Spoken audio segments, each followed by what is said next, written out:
com a paz do Senhor. Estamos aqui em mais um domingo para mais uma lição da Escola Bíblica Dominical, mais propriamente do discipulado. E nós queremos dizer que todos vocês são bem-vindos. Meu nome é Calomã Otaviano e sou professor do discipulado da IBD no Farol. Nós estamos nesse trimestre, que é o segundo trimestre de 2020, com a lição do segundo ciclo do discipulado da IBD. E neste ciclo nós estaremos vendo o tema Conhecendo as Doutrinas Cristãs, ou Conhecendo as Doutrinas Bíblicas, que é o que nós vamos ver. Antes de nós começarmos a aula, convido você para um minuto de oração ao nosso Senhor. Pai Celeste, Pai Eterno, Deus Pai de nosso Senhor Jesus Cristo, outra vez estamos aqui diante do Senhor, na Tua presença, primeiramente agradecendo, louvando Teu santo nome, por nos dar esta oportunidade. É bem verdade que estamos passando por um momento de dificuldade, por um momento difícil de isolamento. Gostaríamos muito de estar junto com os nossos irmãos, mas não está sendo possível. E a Tua palavra nos diz que em todas as circunstâncias da nossa vida nós devemos dar graça. E eu estou agradecendo porque diante desta circunstância o Senhor está nos provando que nós não podemos ficar longe dos nossos alunos de uma totalidade. Por isso, de uma forma visual, nós estamos aqui para ensinar a Tua palavra. Fica conosco, Senhor. O Espírito Santo de Deus te faz presente nesta aula e intervém entre o que nós vamos aqui falar e os Teus servos em casa estarão ouvindo, para que tudo concorra para a honra e glória do Teu nome e para o entendimento de tudo que será ensinado nesta aula. Isso te pedimos em nome de Jesus Cristo, o Teu Filho amado, porque nós somos conscientes que nós mesmos nada merecemos, mas os méritos estão em Jesus Cristo, Teu Filho. E em nome de Jesus que nós pedimos. Amém.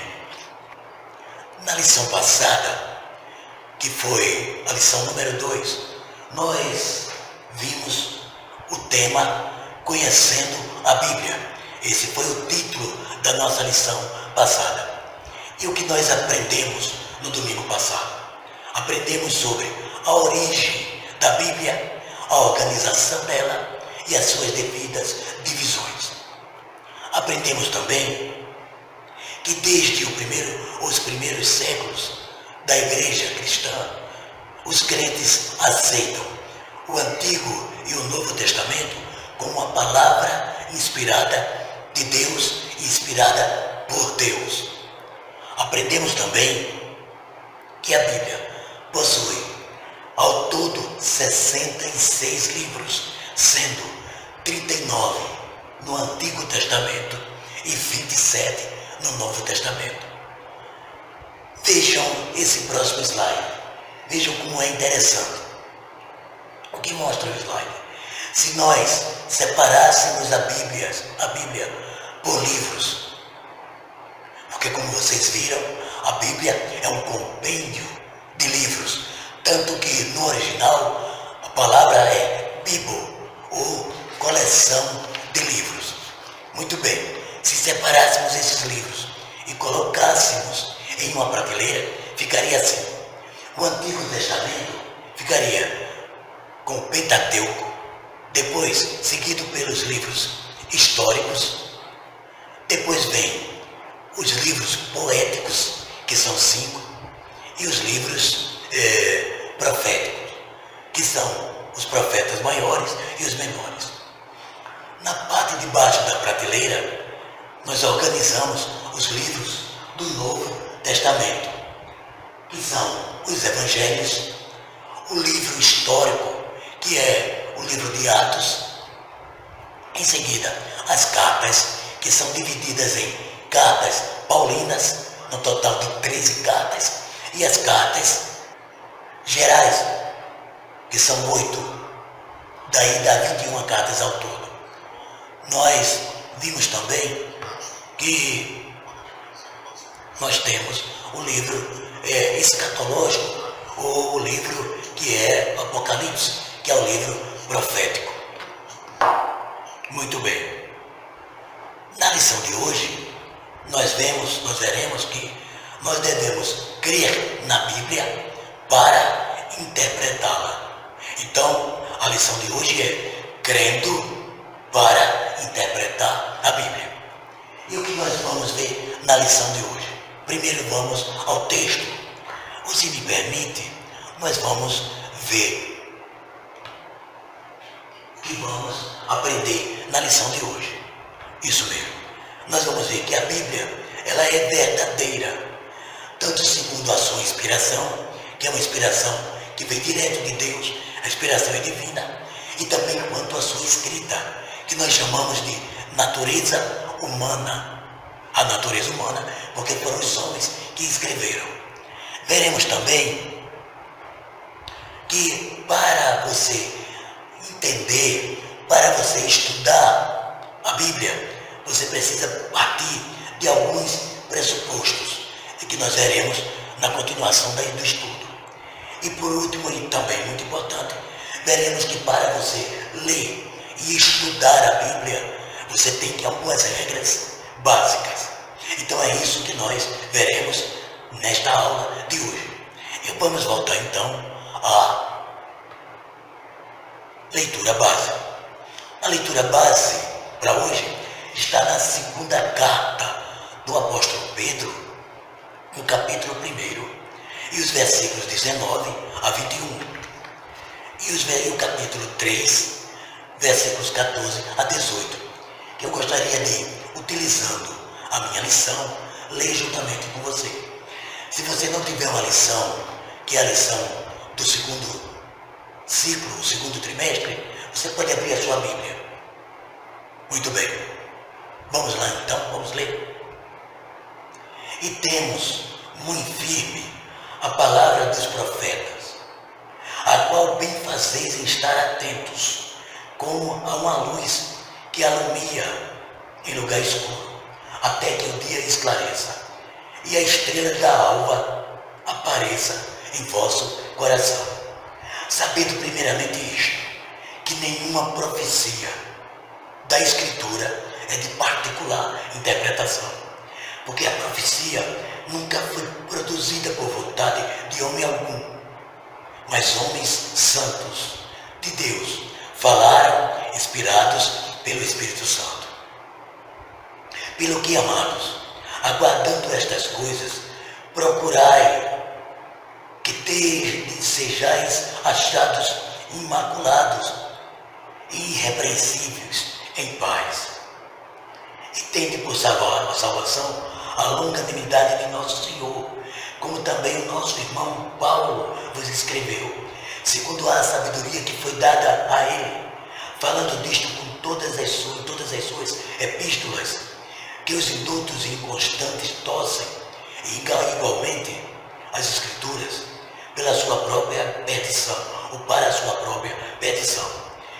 Vós, portanto, amados, sabendo isto de antemão, guardai-vos de que, pelo engano dos homens abomináveis, sejais justamente arrebatados e descaiais da vossa firmeza.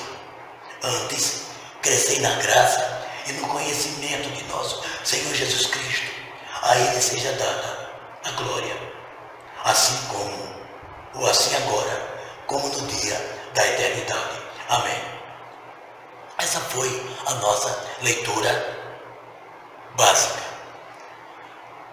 O texto áureo da nossa lição, que também está aqui, mas como está na tela, nós vamos ler, que é para a nossa meditação, diz o seguinte: nenhuma profecia da Escritura é de particular interpretação, porque a profecia nunca foi produzida por vontade de homem algum, mas homens santos de Deus falaram, inspirados pelo Espírito Santo. Inclusive essa leitura está no texto base, que é a segunda carta, ou a segunda epístola do apóstolo Pedro, capítulo 1, versículos 21, ou 20 e 21. Agora sim, vamos passar o que veremos e vamos logo para o nosso comentário da lição. Começando com o primeiro tópico. O primeiro tópico da nossa lição tem como título uma afirmação de que a Bíblia é verdadeira. A Bíblia é verdadeira. Ela é verdadeira segundo a sua natureza divina. E quando a gente fala de natureza divina, a gente está falando do verdadeiro registro de Deus sobre a história da humanidade. Então vejam bem, o que é que nós sabemos sobre a história da humanidade? O que é que a gente sabe, o que é que nós sabemos sobre como foi feito o mundo? O que é que nós sabemos sobre os primeiros habitantes da Terra? Para você saber sobre um grande dilúvio que aconteceu no planeta, você só vai tomar conhecimento através da Bíblia. Porque o Senhor Todo-Poderoso, Ele quis registrar a historicidade do planeta Terra. E isso foi escrito na Bíblia. Isso Todo-Poderoso registrou na Bíblia, certamente através dos escritos dos homens. Então, a Bíblia, ela é verdadeira pela sua natureza divina. Agora, veja o seguinte, tanto os profetas lá no Antigo Testamento como os apóstolos no Novo manifestam a mensagem de Deus ao povo da terra. E veja o que Hebreus disse bem assim, 1:1.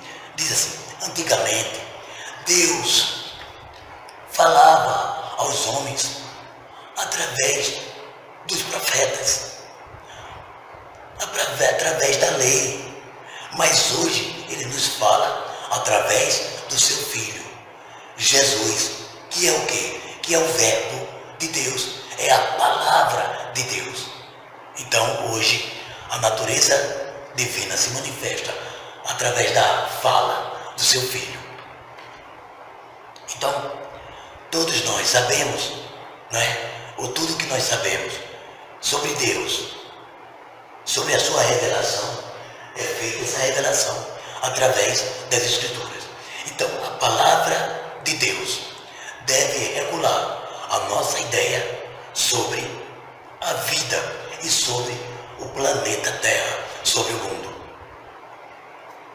Por isso, nós afirmamos que a Bíblia é verdadeira, porque a Bíblia, ela foi inspirada, ela foi falada por Deus.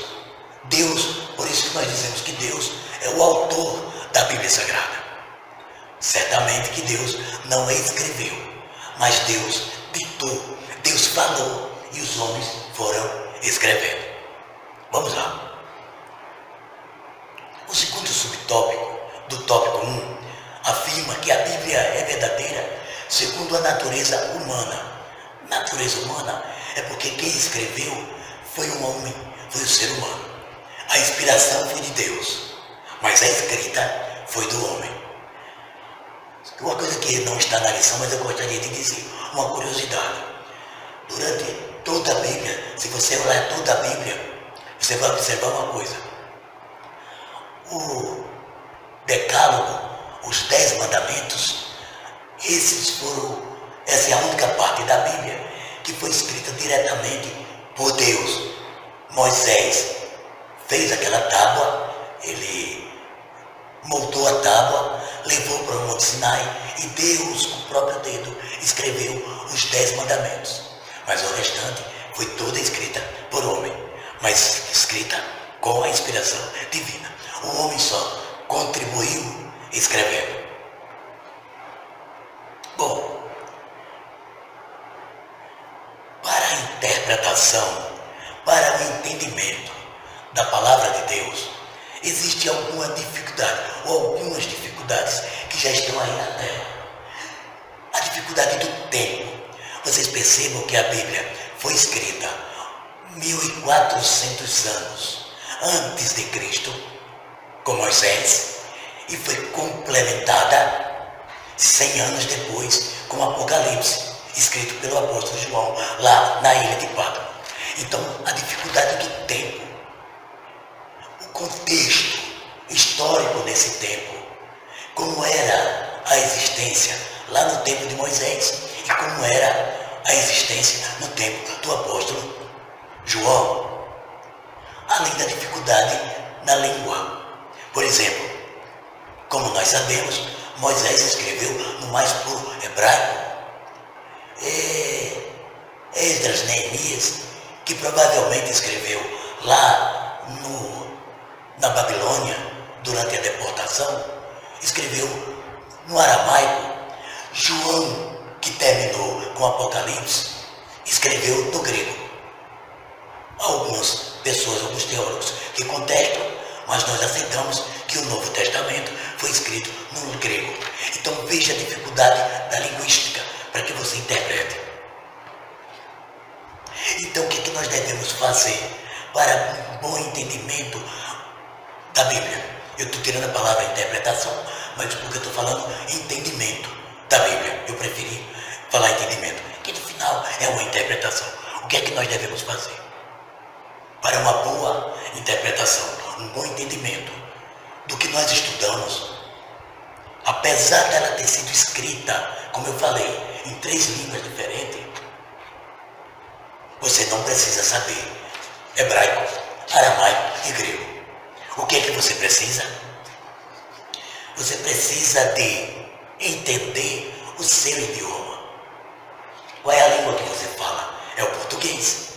Então você precisa saber falar e ler e entender o português. Os nossos irmãos lá nos Estados Unidos, quando estudam a Bíblia, eles precisam entender o inglês, a Inglaterra. Mas os países de língua inglesa tem que se saber inglês para um bom entendimento da palavra. Eu gostaria que você olhasse para esse quadro aqui que está abaixo do banner, esse que eu estou apontando. Além de dominar o idioma, nós precisamos de versões variadas, versões da Bíblia. Então veja só, aqui nessa imagem de baixo, você vai ver que tem várias Bíblias abertas, são várias versões. Aí vocês vejam, normalmente nós da Assembleia de Deus usamos a versão revista e corrigida. Mas para efeito de estudo, quando você tem necessidade de entender, de interpretar, aí você tem a revista atualizada, você tem a língua, a Bíblia, na tradução da nova linguagem de hoje, você tem a Bíblia Viva, que eu gosto muito dela, que é essa daqui, acho que está mostrando aí na tela. Você também tem a NVI, que é a nova versão internacional. Você tem várias versões. Para você estudar, você precisa se debruçar sobre variadas versões da Bíblia. Agora, você precisa de dicionários bíblicos, você precisa de comentários bíblicos para que você entenda a palavra.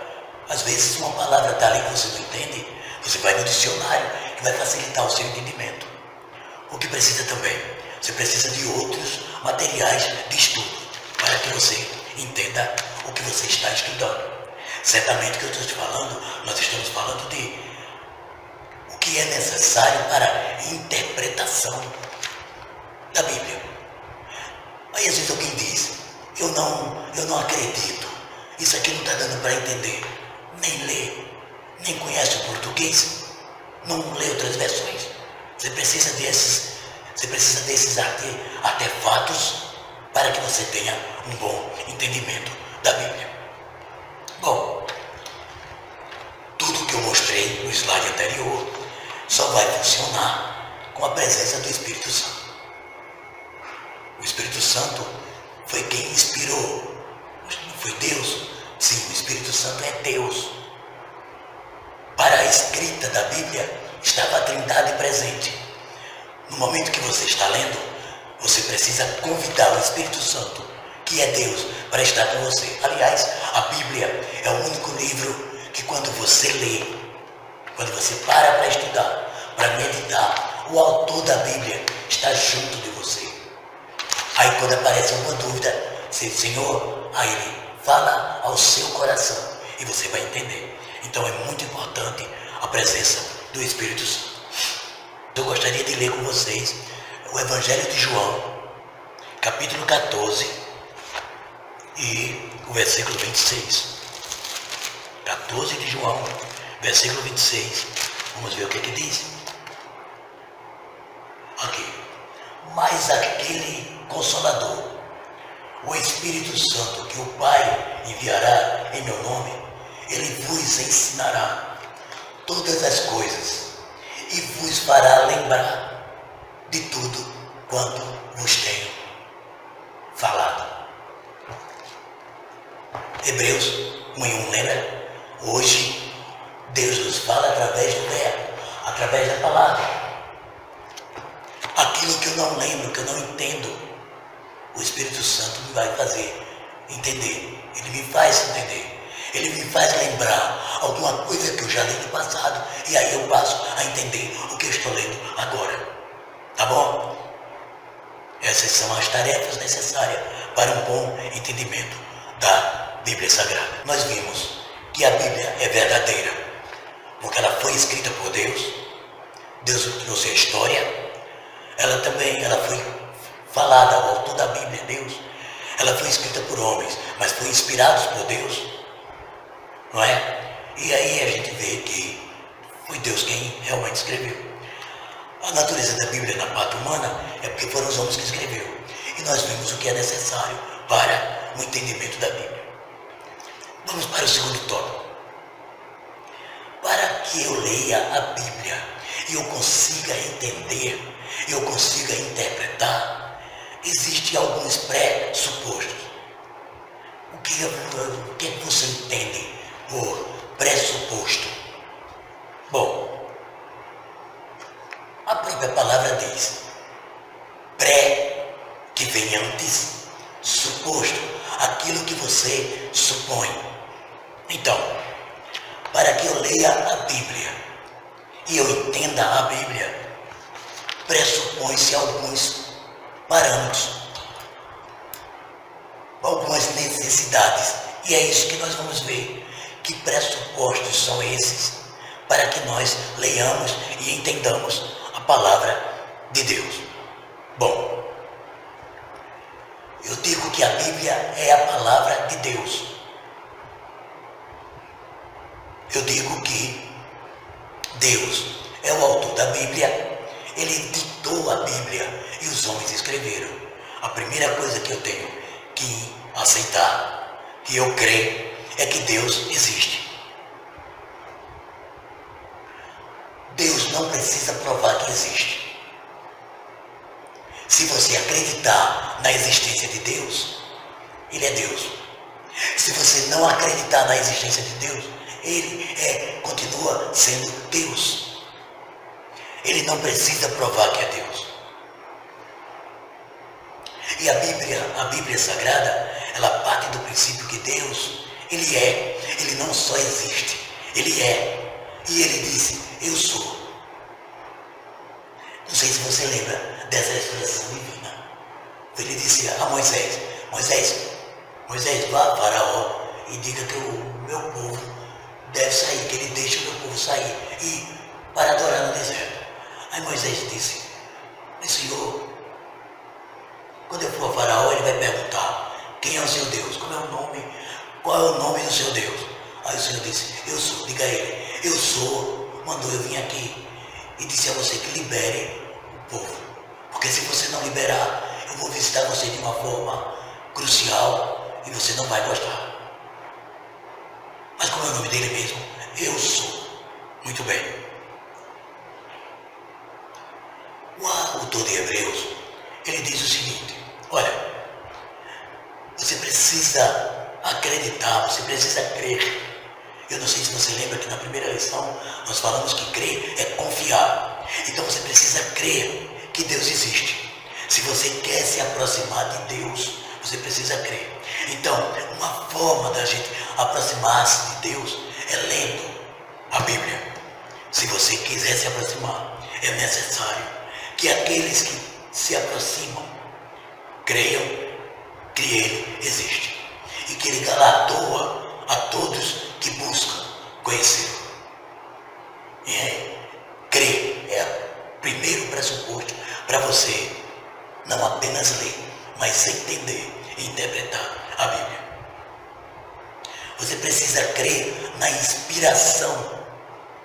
Além de crer na existência, além de crer em Deus, você tem que crer na inspiração e na autoridade da Escritura. Então, assim, quando nos referimos à inspiração, nós estamos nos baseando em Timóteo 3,16, ou melhor, estamos nos baseando na segunda epístola de Paulo a Timóteo 3,16, que diz o seguinte: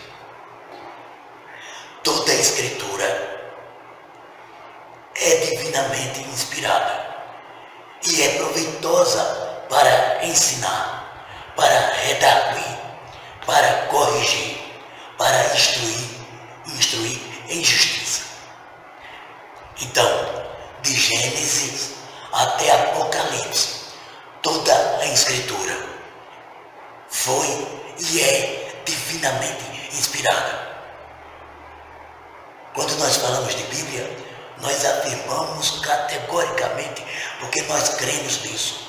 A Bíblia não contém a palavra de Deus. A Bíblia não se transforma na palavra de Deus quando se precisa de uma palavra. A Bíblia é, em sua totalidade, a palavra de Deus. E nós precisamos estar convictos disso. Precisamos crer na inspiração e na autoridade da Escritura, da palavra de Deus. Uma coisa interessante também é que nós precisamos crer que a Bíblia é o centro, ou melhor, que Jesus é o centro da Bíblia. Nós usamos uma expressão interessante, os teólogos gostam muito de usar, e a gente, professor de escola dominical, também usa essa expressão. A Bíblia é cristocêntrica. Do Gênesis ao Apocalipse, você vai ver a Bíblia. Do Gênesis ao Apocalipse, há testemunho acerca de Jesus. Isso você vai ver em João 5,39. Examinais as Escrituras, porque vós cuidais nela, tem a vida eterna, e realmente são elas que de mim testificam. Jesus disse essa expressão para os escribas e fariseus. E Jesus disse essa expressão nesse tom. Ele disse assim: vocês são interessantes, vocês examinam, vocês leem, vocês estudam as Escrituras, porque vocês acham que elas testificam acerca do Messias, acerca do Cristo que vai vir.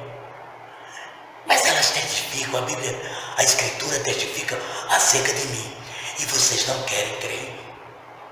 A verdade é que as Escrituras testificam acerca de Jesus.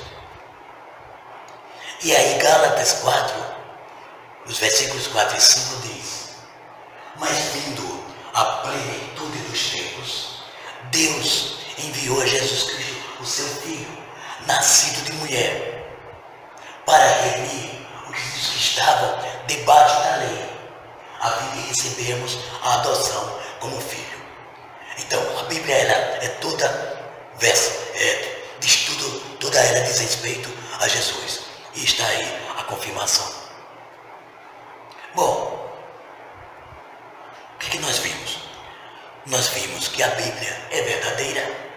Nós vimos que para entender, interpretar, ou melhor, entender a Bíblia, ou entender o que já está lá, você precisa de alguns pressupostos. É crer que Deus existe. É crer que Deus inspirou a Bíblia de Gênesis a Apocalipse. E também é crer que Jesus é o centro da Bíblia. Muito bem. Agora nós vamos ver que para você ter um perfeito entendimento da Bíblia Sagrada, você tem que lê-la com algumas bases, com algumas regras básicas. Você não pode ler e dar uma interpretação qualquer, porque a Bíblia não é de particular interpretação. Eu leio o texto, eu digo, eu acho que é assim. Não, existem regras para a interpretação. Bom, primeira coisa é que quando nós lemos, quando você lê o Antigo Testamento, algumas coisas vai ser difícil de você entender. Para você entender o Antigo Testamento, você precisa confrontá-lo com o Novo Testamento. Primeiro porque não é correto você ler um versículo isolado. Você deve não entender. Vamos lá. Irmão, abra aí a Bíblia para ver se Deus diz alguma coisa. A pessoa abre a Bíblia e diz assim: foi Judas e enforcou-se. Falou alguma coisa para você? Se você não estudar um pouco mais, se você não souber que o suicídio é pecado, você não vai entender nada. Então, você precisa ir um pouco mais de apenas um versículo para você ter um bom entendimento da Bíblia. Então, toda vez que você lê um versículo, você tem que ir para o contexto anterior, contexto posterior. O texto está no meio. Depois você precisa também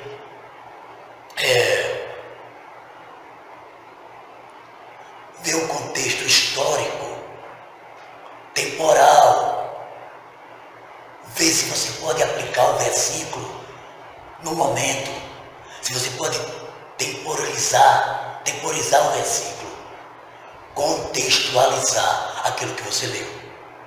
Então tem que se ver o contexto, né? E não apenas tomar por base o versículo. Então tem um texto na Bíblia que Deus diz bem assim: eu vou puxar Senaqueribe pelo nariz com um anzol. É literal isso? É uma força de expressão de Deus, de como vai levar Senaqueribe de volta para a terra dele, para ele deixar de perturbar o povo de Deus lá em Israel. Entendeu? Tem que ter cuidado quando se lê e não se tomar por base apenas um versículo. Então perceba o seguinte: o Novo Testamento, então, ele é a chave, ele abre a porta do entendimento para que você conheça a Bíblia como um todo. Então, a chave do Antigo é o Novo Testamento. Lembra de Abraão? Abraão não tinha filho. Aí Deus permitiu que ele tivesse o filho, o chamado filho da promessa, Isaac. Depois que Isaac nasceu, Abraão passou a ter muito cuidado com o filho. E Isaac já estava na adolescência, quando um dia Deus chamou Abraão e disse: pegue seu filho, seu único filho, vá lá no deserto de Moriá, eu vou lhe mostrar um monte, e você vai subir lá e vai oferecer seu filho a mim em sacrifício. Tá bom, Abraão foi. Aí Abraão levou Isaac para ser sacrificado, e levou os servos, 2 servos. Quando chegou no monte que Deus indicou a ele, ele disse para os servos: fiquem aqui, que eu vou subir com o moço, nós vamos adorar, e depois a gente volta. Nós iremos, adoraremos e voltaremos. Coisa de fé, coisa de quem é crente. Aí começaram a subir o monte. De repente, Isaac se voltou para Abraão e disse: meu pai? Aí Abraão disse: pois não, meu filho, eis-me aqui. Aí ele disse: interessante que eu estou vendo, o fogo está aí na sua mão, o cutelo, o punhal está na sua cintura, o lenho, o fecho de lenha está na minha cabeça, e eu não estou vendo o ofertório, o holocausto. Cadê o cordeiro para o holocausto?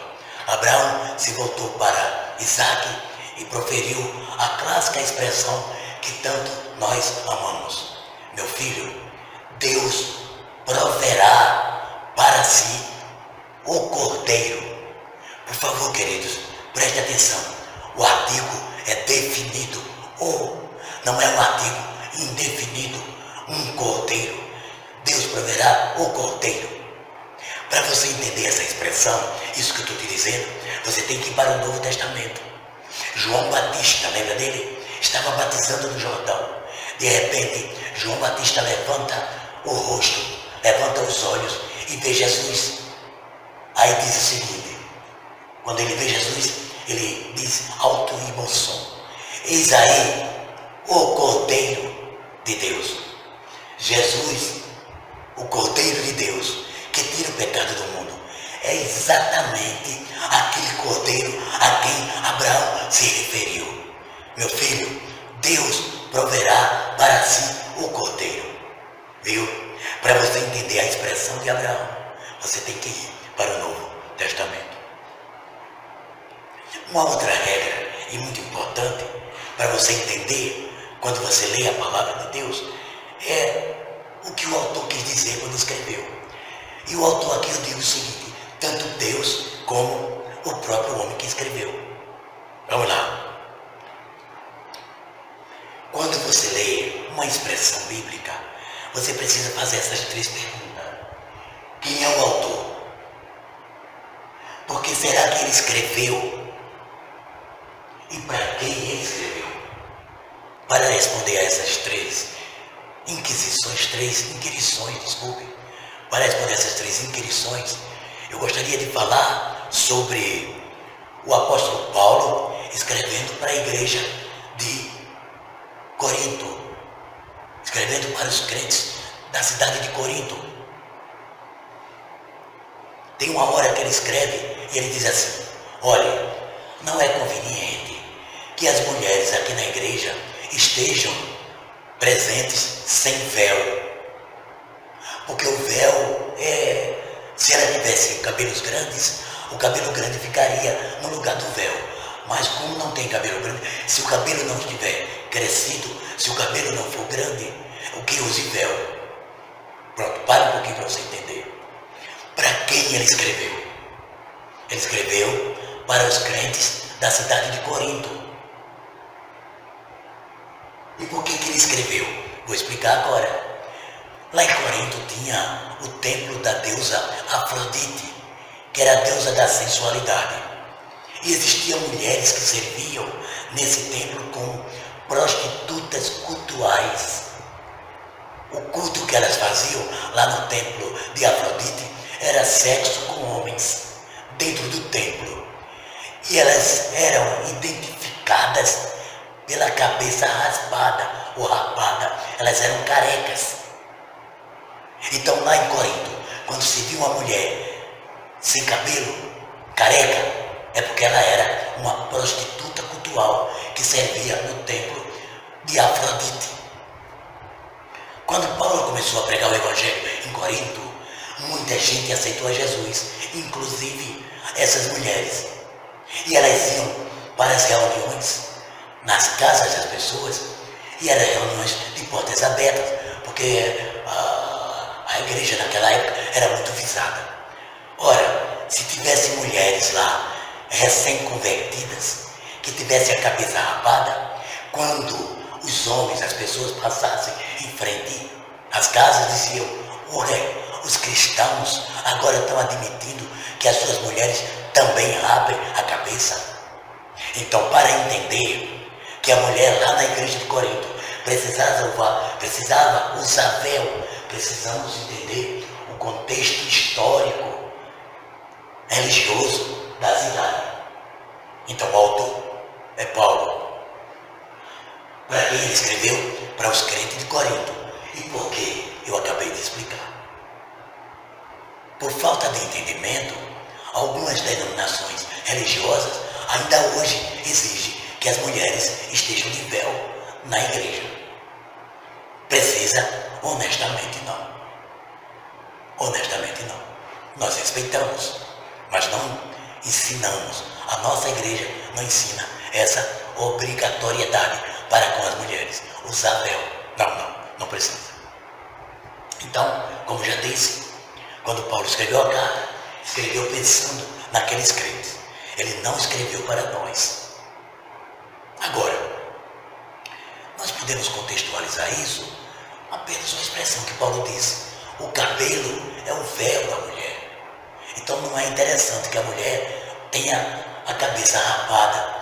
E você sabe que ainda hoje existem modas de mulheres, de moças, que o cabelo é bem curtinho, mas é praticamente careca.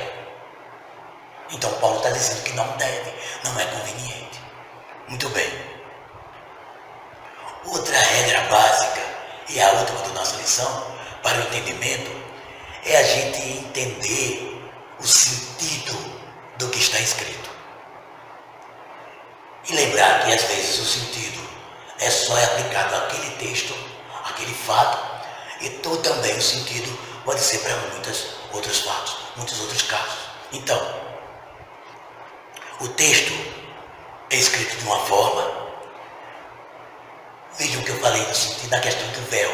Eu falei do sentido original e que eu não posso trazer o texto do véu e aplicar o sentido que era o quê? Que as pessoas não pensassem que as mulheres cristãs estavam carecas. A ideia era essa, o ensino era esse.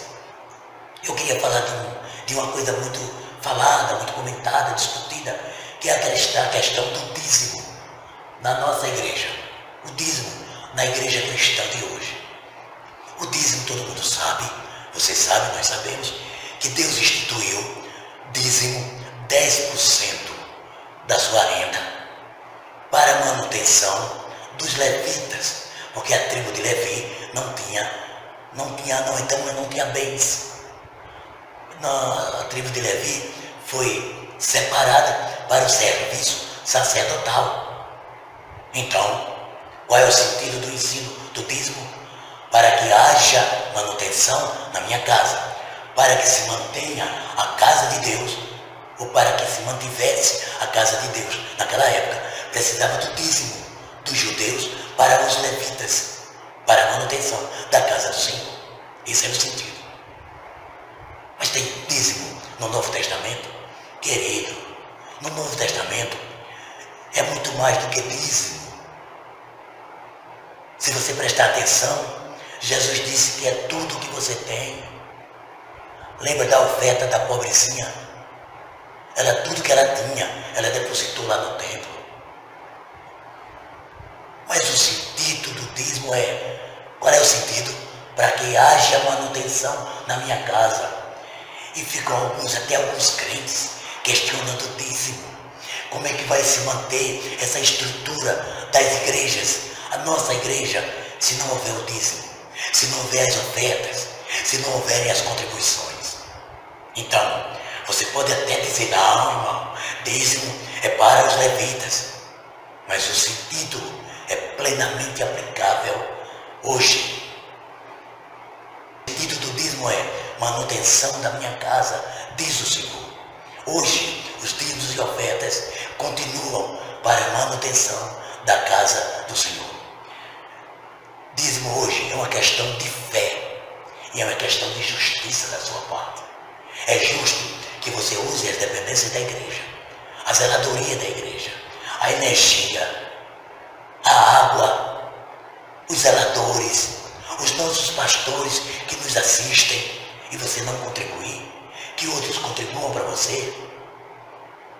É uma questão de justiça, o sentido do dízimo hoje. E acima de tudo, é uma questão de fé. Tenha fé, contribua com fé, e Deus fará por você o que você não imagina. É o que está escrito em Abacuque 3:10. Então, o texto bíblico, quer dizer, o texto era para lá, mas neste caso, o sentido do texto eu posso aplicar aqui e hoje. Então, tem textos que têm um sentido só para lá, mas tem textos que você lê, que você estuda, que o sentido é aplicável também hoje. O que será que Deus quis dizer quando Ele escreveu, quando Ele mandou Moisés escrever sobre dízimo? O que será que Deus queria dizer? O sentido eu expliquei. E, claro, tem muitas outras coisas que a gente precisa entender. Bom, e a regra básica para que a gente entenda o que a gente estuda na lição ou na Bíblia é pedir que o Espírito Santo de Deus ilumine a nossa mente, para que nós possamos entender.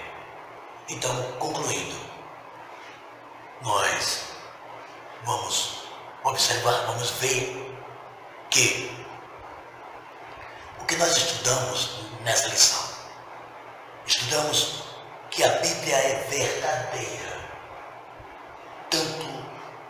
e essa veracidade, melhor dizendo, ela é comprovada pela sua inspiração divina e também pela natureza humana, pelas pessoas que a escreveram, porque a escrita foi humana, mas a inspiração foi Deus que inspirou Moisés até o apóstolo João a escrever. Nós vimos também que para entender aquilo que nós estudamos, ou melhor, para ter uma boa interpretação da Bíblia, existem alguns pressupostos.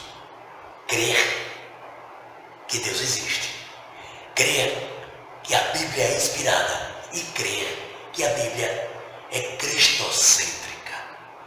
Lá no Gênesis fala em Jesus. O Apocalipse é o próprio Jesus falando profeticamente através do apóstolo João. Então a Bíblia é cristocêntrica. Então, outro pressuposto, ou melhor, os 3 pressupostos nós já vimos. Isso que nós estudamos também. Você vai ler a Bíblia, você quer entender a Bíblia, existem regras para você entender a Bíblia. Primeira regra, você precisa entender que o Antigo Testamento só é possível de ser entendido se você lê o Novo Testamento. Então nós dissemos que o Novo Testamento é a chave que abre a porta para o entendimento da Palavra de Deus, da Bíblia Sagrada. Nós vimos também que a outra regra é você lê o texto e você quer entender o texto, faça 3 perguntas. Quem escreveu? Para quem escreveu? Por que escreveu? O que será que o apóstolo Paulo quis dizer quando ele disse: é necessário que haja ordem no culto? Lembra disso? Só que nós falamos sobre a questão do véu. Para quem ele escreveu? Por que ele escreveu isso? E a outra regra básica é você entender o sentido do texto. Aí nós falamos sobre o dízimo. O dízimo está ratificado no Novo Testamento. Talvez eu não leia, mas os sentidos para que haja manutenção na minha casa. Então, para que hoje haja manutenção na casa do Senhor, na nossa igreja, precisamos contribuir. Foi a terceira regra que nós vimos. Então, essa foi a nossa lição de hoje. Espero que eu possa ter ajudado para que você tenha entendido a nossa lição. Que a Bíblia é verdadeira e que você precisa crer na Bíblia para ter um bom entendimento, para fazer uma boa interpretação. Mas no próximo domingo, que é o 4º domingo do trimestre já, viu? Esperando em Deus que já estejamos juntos de forma presencial, nós estaremos estudando, crendo num Deus trino. E aí eu queria que eu vou até mostrar uma coisa para você, o sumário da nossa lição. Mostra que toda a lição, todas as lições que nós vamos estudar tem um crendo antes. E a próxima é crendo no Deus trino. Nós vimos o que é crer, nós vimos que a gente precisa conhecer para crer, conhecer a Bíblia. Hoje falamos de crer na Bíblia para interpretá-la e depois iremos crendo, que é a base do nosso trimestre, que é a base do nosso 2º ciclo do discipulado da Escola Bíblica Dominical. Que Deus todos abençoe. Queridos, nós como sempre estamos com a direção técnica desse vídeo, o nosso irmão Sérgio Lopes, e a direção geral, eu sempre gosto de dizer, que é do nosso coordenador, que é o nosso diácono João Reis, que está conosco neste encerramento do vídeo e que eu vou pedir que ele faça essa oração final e nós já damos por encerrado o vídeo de hoje. E que Deus todos abençoe e até o próximo domingo, se Deus quiser. A paz do Senhor.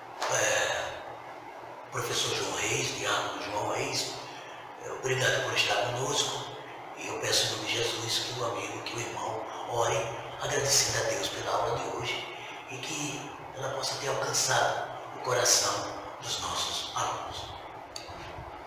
Oremos. Maravilhoso Deus, poderoso Pai, nós te agradecemos, Senhor, pelo ensino maravilhoso da Tua Palavra, Senhor, nesta manhã deste domingo, pelas bênçãos derramadas do Senhor sobre as nossas vidas, Pai Santo.